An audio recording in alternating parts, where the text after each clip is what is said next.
मनोहर गरीब छात्र था। उसकी मां नहीं थी। वो अपने पिता सुरेश के साथ रहता था।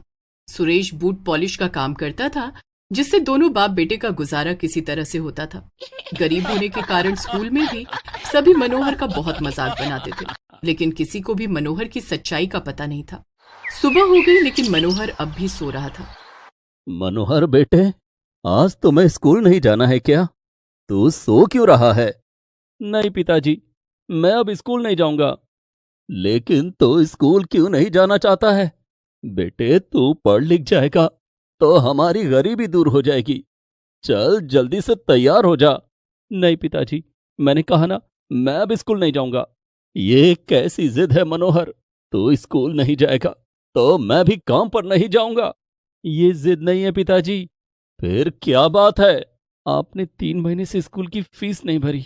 कल टीचर ने कहा कि जब तक मैं फीस नहीं भर देता मुझे स्कूल आने की कोई जरूरत नहीं है। तो ये बात है। मैं आज ही तेरे स्कूल की फीस का इंतजाम करता हूँ। ऐसा कहकर सुरेश जूते पॉलिश करने का सामान लेकर घर से निकल पड़ता है। मनोहर सरकारी स्कूल में पढ़ता था। 100 रुपए के हिसाब से 3 महीने की फीस 300 रुपए बनती थी। इतने पैसे एक दिन में कमा पाना सुरेश के लिए नामुमकिन था। एक दिन में मुश्किल से 100 रुपए कमा पाता हूँ, जो खाने पीने में खर्च हो जाते हैं। मैं 300 रुपए कहाँ से लाऊंगा? लेकिन मैंने मनोहर से वादा किया है, मैं किसी भी तरह से पैसों का इंतजाम करूंगा। मेरा मनोहर पढ़ लिख जाएगा तो बड़ा बाबू बनेगा। ये सोचता हुआ सुरेश शहर के सबसे बड़े चौराहे पर जा पहुंचा, जहां वो रोज सड़क के किनारे बैठकर लोगों के जूते पॉलिश किया करता था। सुरेश वहां अपना काम शुरू कर देता है, लेकिन वो बेहद चिंता में था। एक सेठ रोज सुरेश से अपने जूतों पर पॉलिश करवाने वहां आया करता। वो उस दिन भी आया। सुरेश! सेठ की आवाज सुनते ही सुरेश हड़बड़ा गया। जी सेठ जी। सेठ ने अपने पैर सुरेश के सामने कर दिए। सुरेश उनके जूतों पर पॉलिश करने लगा। क्या बात है? आज तेरा काम में मन नहीं लग रहा? नहीं सेठ जी, ऐसी बात नहीं है। सुरेश ने सेठ को अपनी चिंता का कारण बताया। तो ये बात है। एला 300 रुपए और अपने बेटे की स्कूल की फीस भर दो। नहीं सेठ जी, मैं ये पैसे नहीं ले सकता। क्यों नहीं ले सकते? इतने पैसे मैं कैसे चुका पाऊंगा? इसमें चिंता की क्या बात है? इन पैसों के बदले में तुम रोज मेरी गाड़ी भी साफ कर देना। ठीक है सेठ जी, आपका बहुत बहुत धन्यवाद। सुरेश खुशी खुशी वो पैसे लाकर मनोहर को देता है। मनोहर बेटा, ये ले पैसे। कल स्कूल जाना और अपनी स्कूल की फीस भर देना। ठीक है पिताजी। दूसरे दिन मनोहर स्कूल जाता है और टीचर को फीस देता है। इस बार तुम्हें माफ कर रही हूँ मनोहर, लेकिन अगली बार तुमने फीस भरने में देरी की तो स्कूल से तुम्हारा नाम काट दूंगी। जी मैडम। मनोहर चुपचाप अपनी सीट पर बैठ जाता है, लेकिन क्लास के दूसरे बच्चे उसका मजाक उड़ाने लगते हैं। ये पैसे कहाँ से लाया मनोहर? कहीं से चोरी किए या उधार मांग कर लाया? नहीं नहीं, किसी से भीख मांग कर लाया होगा। ऐसा कहकर बच्चे हंसने लगते हैं। मनोहर रुआंसा हो जाता है, लेकिन किसी से कुछ नहीं कहता। मनोहर को रोता देख क्लास टीचर कहती है, क्या बात है मनोहर, तुम रो क्यों रहे हो? मनोहर टीचर को बताता है कि बच्चे किस तरह से उसका मजाक उड़ा रहे हैं। तुम इतनी देर से फीस भरोगे तो सब यही कहेंगे, अगली बार से समय पर फीस भरना। बेचारा मनोहर टीचर को कुछ नहीं कह पाता है। कुछ दिन तक सब कुछ यूं ही चलता रहा, लेकिन अचानक एक दिन सुरेश की तबीयत बिगड़ गई। सुबह वो बिस्तर से नहीं उठा। बाबा, बाबा, क्या बात है? आज काम पर नहीं जाना क्या?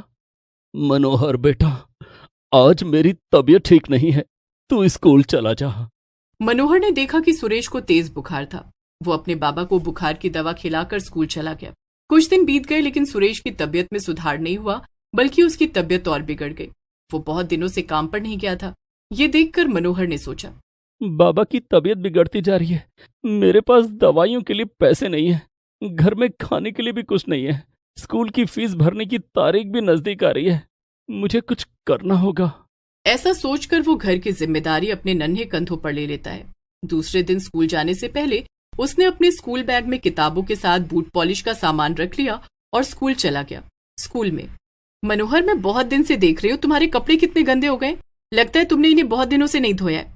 तुम्हारे जूते भी पुराने हो गए हैं, मोजे फट गए हैं। अगर ऐसे ही आलस और गंदगी में रहना है तो कल से स्कूल आने की कोई जरूरत नहीं है। तुम्हारी वजह से दूसरे बच्चों पर बुरा असर पड़ रहा है। लेकिन टीचर। चुप रहो, मैं कुछ नहीं सुनना चाहती।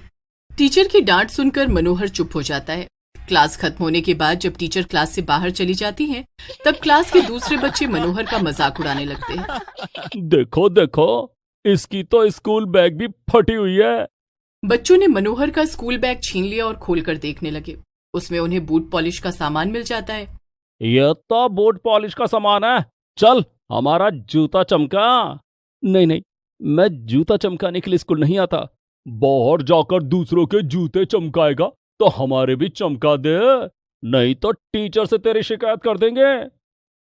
मनोहर को मजबूरी में क्लास के बच्चों के जूते पॉलिश करने पड़ते हैं। वो एक एक करके सब बच्चों के जूतों में पॉलिश करने लगता है और खुद को अपमानित महसूस करता है। स्कूल की छुट्टी के बाद वो शहर के उसी चौराहे पर आ जाता है जहां सुरेश बूट पॉलिश किया करता था। वो वहां बैठकर लोगों के जूतों में पॉलिश करने लगता है। उस दिन उसने कुछ पैसे कमाए, जिससे उसने खाने का सामान और बाबा के लिए दवाई खरीदी। रात में जब वो घर लौटा, मनोहर बेटे, आज तूने स्कूल से आने में बहुत देर कर दी। बाबा, आज मैं स्कूल के बाद बूट पॉलिश का काम करने गया था। क्या मेरी जगह तू काम पर गया था? हाँ बाबा, लेकिन आप चिंता मत करो, मैं अपनी पढ़ाई भी अच्छे से करूंगा। मनोहर अपने बाबा को खाना खिलाकर दवाई खिलाता है और पढ़ने बैठ जाता है। वो रोज स्कूल की छुट्टी के बाद उसी जगह पर जाकर बूट पॉलिश का काम करता, लेकिन इससे उसकी जरूरतें पूरी नहीं हो रही थी। वो सुरेश का ठीक से इलाज भी नहीं करा पा रहा था। सुरेश की तबीयत ज्यादा बिगड़ गई थी। इधर स्कूल की फीस न भर पाने के कारण स्कूल से उसका नाम काट दिया गया। मनोहर, तुम्हें आखिरी मौका दिया गया, लेकिन तुमने स्कूल की फीस नहीं भरी, इसलिए स्कूल से तुम्हारा नाम काट दिया गया है। तभी एक बच्चे ने कहा, मैडम, ये स्कूल की फीस कैसे भरेगा? ये तो बूट पॉलिश का काम करता है, बहुत गरीब है। बूट पॉलिश का काम करना बुरी बात नहीं है, लेकिन स्कूल की फीस सबको भरनी है। जो बच्चा समय पर स्कूल की फीस नहीं भरेगा, मनोहर की तरह उसका नाम भी स्कूल से काट दिया जाएगा। सभी बच्चे मनोहर की तरफ देखकर हंसने लगते हैं। मनोहर अपना स्कूल बैग लेकर वहां से निकल जाता है और बूट पॉलिश करने के लिए उसी जगह पर आकर बैठ जाता है। सुबह का वक्त था। उस समय वही सेठ अपनी गाड़ी पर सवार होकर वहां से गुजर रहा था, जिससे सुरेश ने 300 रुपए उधार लिए थे। उसने मनोहर को देखा तो अपनी गाड़ी रुकवाई। वो गाड़ी से उतरकर मनोहर के पास गया। तुम कौन हो? मेरा नाम मनोहर है। यहाँ पर सुरेश नाम का एक आदमी बैठा करता था, जिससे मैं रोज अपने जूते पॉलिश करवाता था। बहुत दिनों से वो नहीं आया। वो मेरे बाबा हैं। वो काफी दिनों से बीमार हैं, इसीलिए उनकी जगह मैं काम पर आता हूँ। लाइए, मैं आपके जूतों में पॉलिश कर देता हूँ। मनोहर सेठ के जूतों में पॉलिश करने लगता है। तुम स्कूल नहीं जाते? जाता था, लेकिन क्या? पैसे नहीं होने की वजह से स्कूल से मेरा नाम काट दिया गया है। मुझे अपने बाबा के पास ले चलो। ठीक है। मनोहर सेठ की गाड़ी में बैठ जाता है और उसे अपने घर ले जाता है। वहां पहुंचकर सेठ जब सुरेश की हालत देखता है तो उसका दिल पसीज जाता है। वो उसे अपनी गाड़ी में बिठाकर अस्पताल ले जाता है और सुरेश का इलाज करवाता है। कुछ दिन के बाद वो बिल्कुल ठीक हो जाता है। आपका ये एहसान मैं कभी नहीं चुका पाऊंगा सेठ जी। तुम चुका सकते हो सुरेश। वो कैसे सेठ जी? तुम्हारा बेटा मनोहर बहुत ईमानदार और मेहनती है। मैं चाहता हूं कि जब मैं बूढ़ा हो जाऊं तो वो मेरी देखभाल करे और मेरा कारोबार संभाले। लेकिन मालिक, मैं बहुत गरीब हूं। मनोहर को ठीक से पढ़ा नहीं पा रहा हूं। स्कूल से उसका नाम काट दिया गया है। भला एक अनपढ़ लड़का आपके इतने बड़े कारोबार की देखभाल कैसे करेगा? उसकी चिंता तुम मत करो। मैं मनोहर की पढ़ाई की जिम्मेदारी लेता हूँ। उसे खूब पढ़ाऊंगा और तुम लोगों के रहने खाने का भी इंतजाम कर दूंगा। आपका बहुत बहुत धन्यवाद सेठ जी। वक्त हमेशा एक सा नहीं रहता, कभी भी बदल सकता है। मनोहर के साथ भी यही हुआ। दूसरे ही दिन सेठ जी ने मनोहर का नाम शहर के सबसे बड़े स्कूल में लिखवा दिया। अब सेठ की गाड़ी रोज मनोहर को स्कूल पहुंचाती। मनोहर के पुराने साथी उसे गाड़ी में बैठकर सबसे महंगे स्कूल में जाते देखकर हैरान होते। वो मनोहर की तरफ दोस्ती का हाथ बढ़ाना चाहते थे, लेकिन अपने बुरे कर्मों की वजह से ऐसा कर नहीं पाते थे। नए स्कूल में मनोहर ने खूब मन लगाकर पढ़ाई की और बड़े होकर सेठ का कारोबार संभालने लगा। मनोहर और सुरेश अब शहर के दौलतमंदों में गिने जाने लगे थे।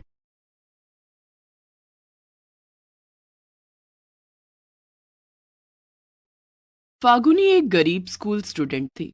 वो देखने में तो सुंदर थी, लेकिन उसके सिर पर बाल नहीं थे, जिस कारण स्कूल में सब उसका मजाक उड़ाते थे। लेकिन एक दिन कुछ ऐसा हुआ कि फागुनी के सिर पर बेहद लंबे और सुंदर बाल आ गए। ये सब कैसे हुआ, जानने के लिए देखते हैं गरीब स्कूल स्टूडेंट के लंबे बाल। फागुनी के पिता बचपन में ही उसे छोड़कर चले गए थे। उसकी माँ सुजाता एक स्कूल में सफाई का काम करती थी। एक दिन उसने स्कूल की प्रिंसिपल से गुजारिश की, प्रिंसिपल मैडम, मेरी बेटी फागुनी 4 साल की हो गई है, उसे भी अपने स्कूल में भर्ती कर लीजिए। लेकिन सुजाता, हमारे स्कूल की फीस तुम्हारी सैलरी से भी ज्यादा है, क्या तुम स्कूल की फीस भर पाओगी? मैडम आप तो जानती हैं कि मैं कितनी गरीब हूँ, मैं इतने पैसे कहाँ से दे पाऊंगी। अगर आप दया करके फागुनी की स्कूल फीस माफ कर देंगी तो आपकी बहुत मेहरबानी होगी, प्लीज मैडम। ठीक है सुजाता, तुम इतना कह रही हो तो कल अपनी बेटी को स्कूल ले आना, मैं उसका एडमिशन यहाँ करा दूंगी। Thank you madam, thank you. दूसरे दिन सुजाता फागुनी को लेकर स्कूल आती है। प्रिंसिपल ने देखा कि फागुनी गंजी थी। ये तो गंजी है मैडम, जब ये छोटी थी तब इसका मुंडन कराया था, उसके बाद इसके सिर पर बाल ही नहीं आए। ठीक है। प्रिंसिपल ने फागुनी का एडमिशन स्कूल में कर लिया। फागुनी जब अपनी कक्षा में पहुंची तो सभी बच्चे उसे गंजी कहकर चिढ़ाने लगे। गंजी गंजी गंजी गंजी गंजी गंजी गंजी गंजी। क्लास टीचर ने भी फागुनी को देखकर मुंह बना लिया। ये गंजी लड़की कौन है? देखने में तो बहुत गरीब लग रही है। इस गरीब के इतने महंगे स्कूल में एडमिशन कैसे हो गया? मैडम, मेरी माँ इस स्कूल में सफाई का काम करती हैं। अच्छा, तो तुम उस गरीब सुजाता की बेटी हो जो पूरे स्कूल में झाड़ू पोछा करती है। उफ, एक तो गरीब ऊपर से गंजी। जाओ बैठ जाओ। फागुनी आगे वाली बेंच पर बैठने लगती है। तुम्हें बेंच पर बैठने के लिए किसने कहा? पीछे जाकर जमीन पर बैठो।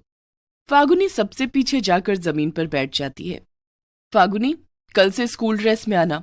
सभी बच्चे स्कूल ड्रेस में आते हैं और बालों में ब्लू रिबन लगाकर चोटी करते हैं। तभी एक स्टूडेंट ने कहा, लेकिन मैडम, इसके सर पर तो बाल ही नहीं है, ये ब्लू रिबन लगाकर चोटी कैसे करेगी? उस बच्चे की बात सुनकर सभी हंसने लगते हैं।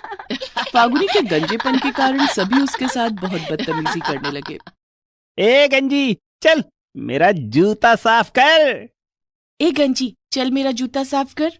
लेकिन मैं तुम्हारा जूता क्यों साफ करूं?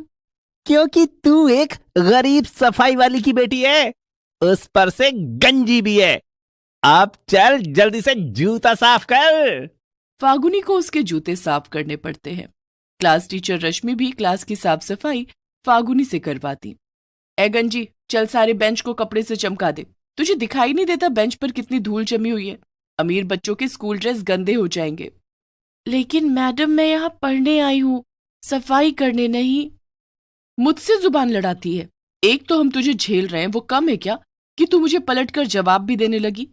कान खोलकर सुन ले, कल से तेरे सिर पर बाल नहीं आए ना तो प्रिंसिपल से तेरी शिकायत करके तुझे और तेरी माँ दोनों को स्कूल से निकलवा दूंगी। टीचर की बात सुनकर फागुनी बहुत परेशान हो जाती है। स्कूल की छुट्टी के बाद वो घर जाने लगती है, लेकिन परेशान फागुनी को पता ही नहीं चलता है कि वो घर की ओर नहीं बल्कि जंगल की ओर जा रही है। वो रास्ते में एक पेड़ के नीचे बैठ जाती है और रोने लगती है। मैं एक ही दिन में अपने सिर पर बाल कहाँ से लाऊं? अगर मेरे सिर पर बाल नहीं आए तो रश्मि मैडम मुझे और माँ दोनों को स्कूल से निकलवा देंगी। फिर माँ की नौकरी भी छूट जाएगी। हे भगवान, तुमने मुझे गंजा क्यों बनाया? फागुनी रो रो कर भगवान से प्रार्थना कर रही थी, तभी वहां पर एक बूढ़ी औरत आती है। अरे बेटी, तुम इस घने जंगल में क्या कर रही हो और तुम रो क्यों रही हो? फागुनी ने देखा कि उस औरत के बाल बहुत लंबे और घने थे जो जमीन को छू रहे थे। क्या मैं जंगल पहुंच गई? हाँ, तुम जंगल में हो। ये बहुत खतरनाक जंगल है। यहाँ जंगली जानवर रहते हैं जो तुम्हें खा जाएंगे। अच्छा ही होगा अगर वे मुझे खा जाएंगे, मुझे इस जिंदगी से छुटकारा मिल जाएगा। क्या बात है, तुम क्यों परेशान हो? मुझे बताओ, शायद मैं तुम्हारी परेशानी दूर कर सकूं। मेरी परेशानी मेरा गंजापन है। मेरे सिर पर बाल नहीं है, इसीलिए स्कूल में सब मेरा मजाक उड़ाते हैं। अब तो रश्मि मैडम ने कह दिया है कि कल तक मेरे सर पर बाल नहीं आए तो वो मुझे और मेरी माँ को स्कूल से निकलवा देंगी। हम लोग बहुत गरीब हैं, अगर मेरी माँ को काम से निकाल दिया गया तो हम लोग भूखों मर जाएंगे। हो, तुम परेशान मत हो, तुम्हारे सिर पर अभी बाल आ जाएंगे। मैं एक जादूगरनी हूँ। मैं ऐसा जादू करूंगी कि जो लोग तुम्हारा मजाक उड़ाते हैं और तुम्हारे साथ बुरा व्यवहार करते हैं, उनके सर के बाल उड़कर तुम्हारे सिर पर आ जाएंगे। वे लोग गंजे हो जाएंगे और तुम्हारे सर पर बाल आ जाएंगे। क्या ऐसा हो सकता है? हाँ, बिल्कुल हो सकता है। इसके बाद बूढ़ी जादूगरनी ने अपनी आंखें बंद करके कुछ मंत्र पढ़े और फागुनी के सर पर एक फूंक मारा, जिसके बाद रश्मि मैडम और उन सभी स्कूली बच्चों के सर से उनके बाल उड़ने लगे और वे सभी आकर फागुनी के सर पर लग गए। एक साथ इतने सारे लोगों के बाल लगने के कारण फागुनी के सर पर अचानक बहुत ही लंबे और घने बाल उग गए।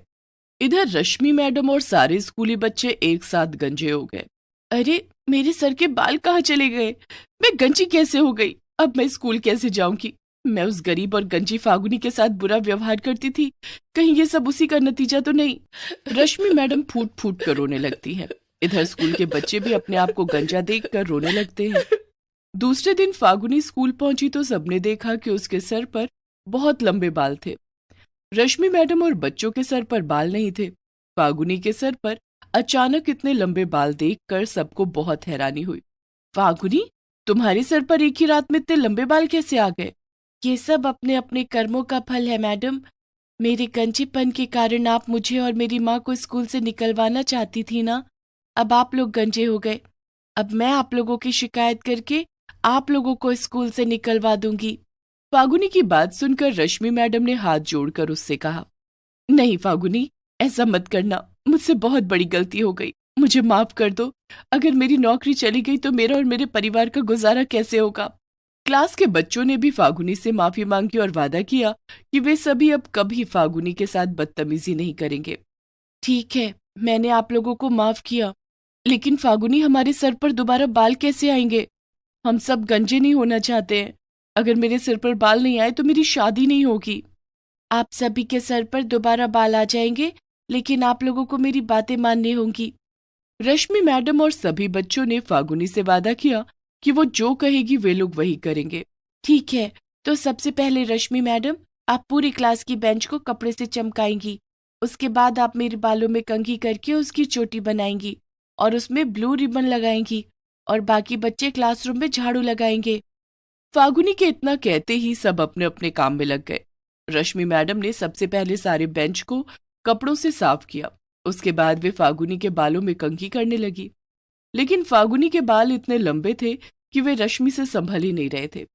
रश्मि मैडम, अगर मेरे बालों को कुछ हुआ और चोटी अच्छी नहीं बनी तो याद रखना, आप हमेशा के लिए गंजी ही रहोगी। नहीं नहीं फागुनी, तुम्हारे बालों को कुछ नहीं होगा, मैं अच्छे से इनकी चोटी बनाऊंगी। रश्मि मैडम मन ही मन सोचती हैं, फागुनी के बाल इतने लंबे हैं कि मुझसे संभल ही नहीं रहे, लेकिन मुझे कैसे भी करके इसकी चोटी बनानी ही पड़ेगी।